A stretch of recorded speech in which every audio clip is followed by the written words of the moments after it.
He had it all. The house, the suits, the respect. People whispered his name in rooms he never entered. And yet, he died alone. No woman, no friends, no legacy. Just a bullet, a swimming pool, and a dream that never came true. His name was Gatsby, and his story isn't fiction.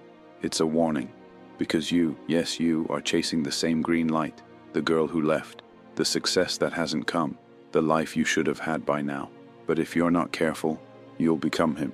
So listen close, young man, because this is what the Great Gatsby teaches about the masculine path, obsession, and the cost of chasing illusions.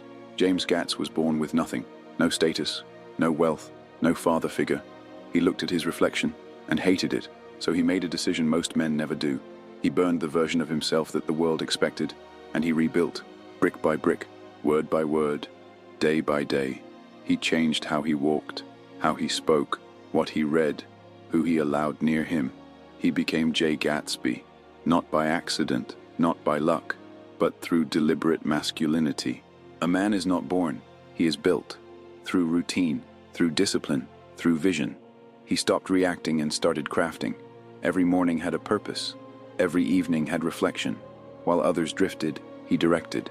While others collapsed from doubt, he constructed a future. That's what most don't understand. Masculine power is quiet.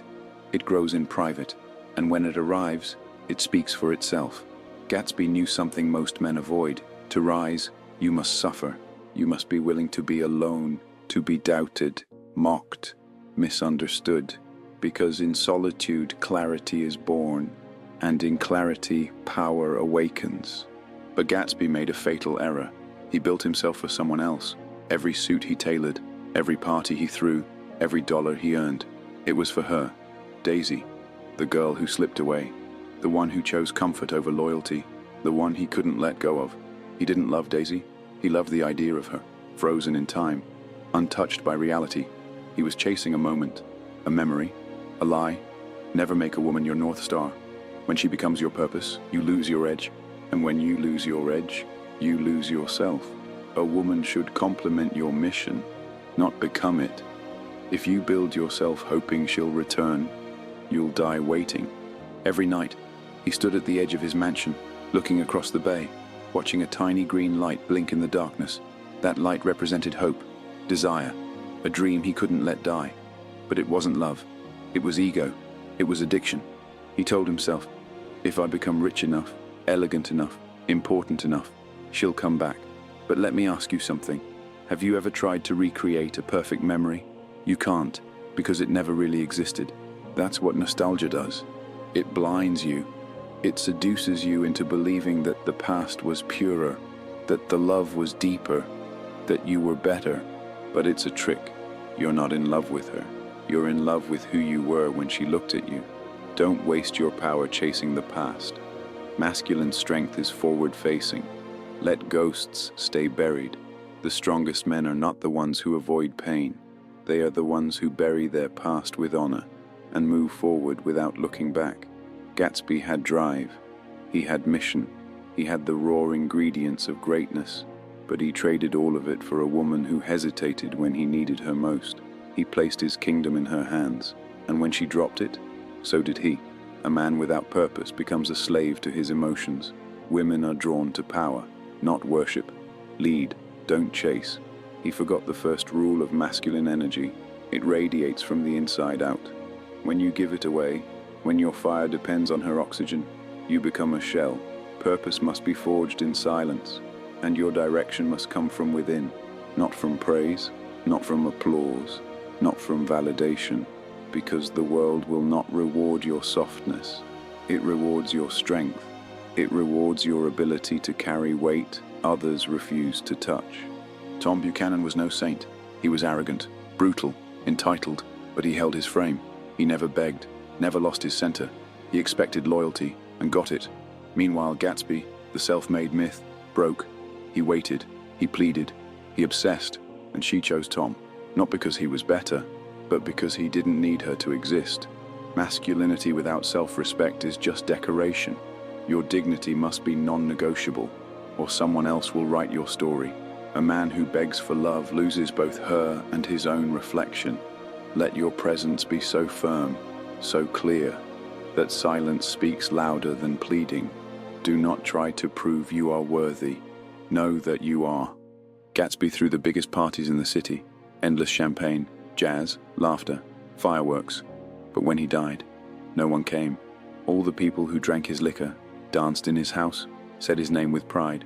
They disappeared, except Nick, his father, and one stranger. Attention is cheap. Loyalty is earned. Stop chasing applause. Start chasing character. Because when the music stops, only the real ones remain. And the truth is, most people won't stay. Not when it's inconvenient. Not when it costs them something. So test people. In silence. In distance. In time. That's how you find your tribe. If you are surrounded by many but known by none, you are still alone. It's better to have one brother than 100 admirers. You don't need a crowd.